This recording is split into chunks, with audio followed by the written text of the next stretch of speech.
नमस्कार। कभी ये सोचा है कि कैसे बिल्कुल सूखे, बेजान आंकड़ों और बहुत ही मुश्किल रिपोर्टों को एक ऐसी कहानी में बदल दिया जाता है जो सीधे हमारे दिल को छू लेती है? आज हम इसी प्रक्रिया को परत दर परत समझने वाले हैं। ये एक तरह का ब्लूप्रिंट है, एक नक्शा जो हमें सिखाता है कि डेटा को जज्बातों के साथ कैसे जोड़ा जाता है। चलिए इसे एक बहुत ही दमदार बात से शुरू करते हैं। एक वोट को समझने के लिए आपको पहले उस मिट्टी को, मौसम को और रोजी रोटी की जो रोजमर्रा की इज्जत होती है उसे समझना होगा।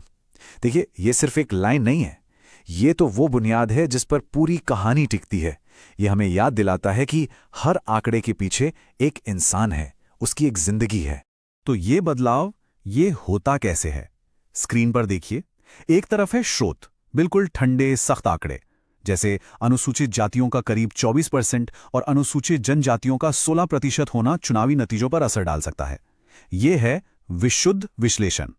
लेकिन दूसरी तरफ है कहानी, जो उन्हीं आंकड़ों से निकल कर आई है।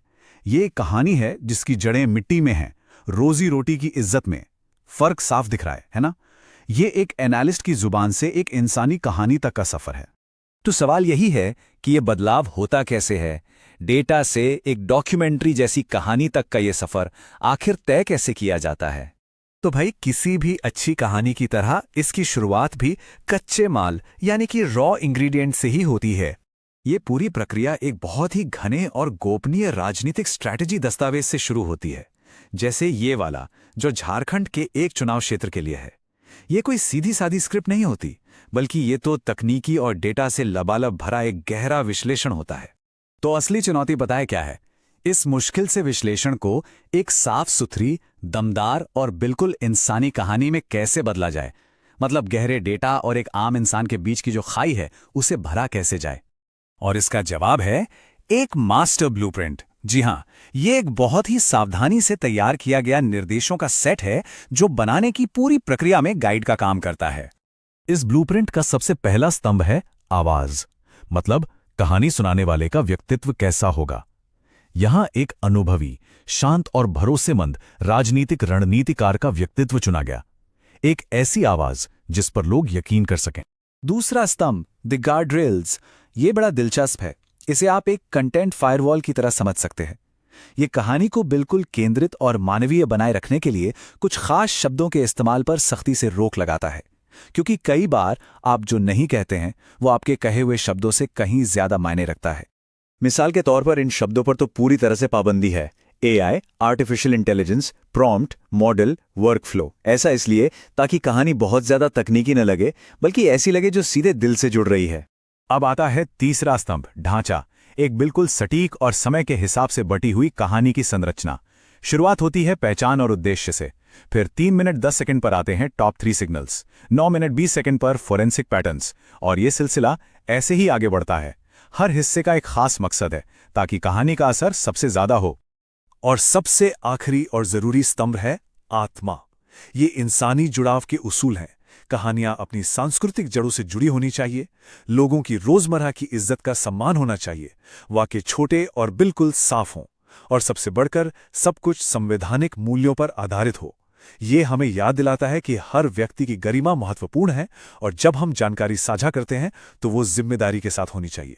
तो चलिए अब आगे बढ़ते हैं और देखते हैं कि ये सारे नियम उस झारखंड रिपोर्ट के कच्चे डेटा पर असल में लागू कैसे किए जाते हैं और कहानी को टुकड़ा टुकड़ा करके कैसे खड़ा किया जाता है। अब देखिए, रिपोर्ट में एक आंकड़ा था, लगभग 68.5% मतदान।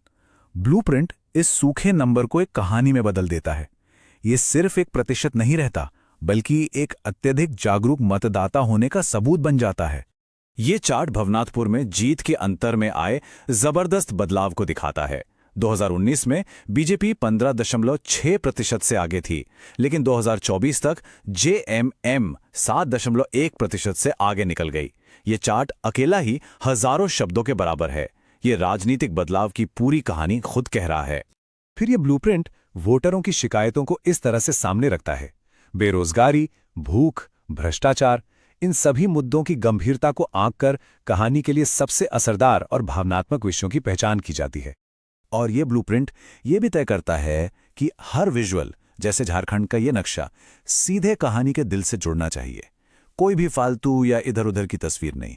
हर तस्वीर का एक मकसद होना चाहिए, उसे कहानी को आगे बढ़ाने में मदद करनी चाहिए।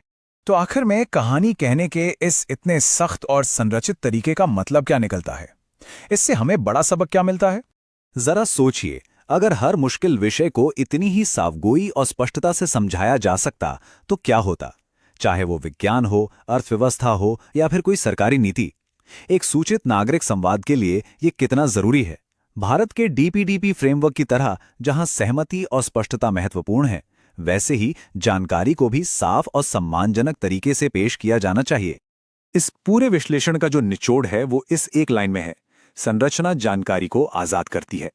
एक मजबूत ढांचा कोई बंदिश नहीं है, बल्कि वो तो समझ और स्पष्टता का एक जरिया है।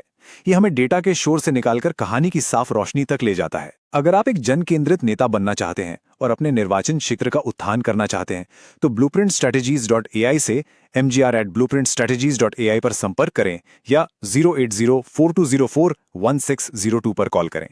Purpose beyond politics.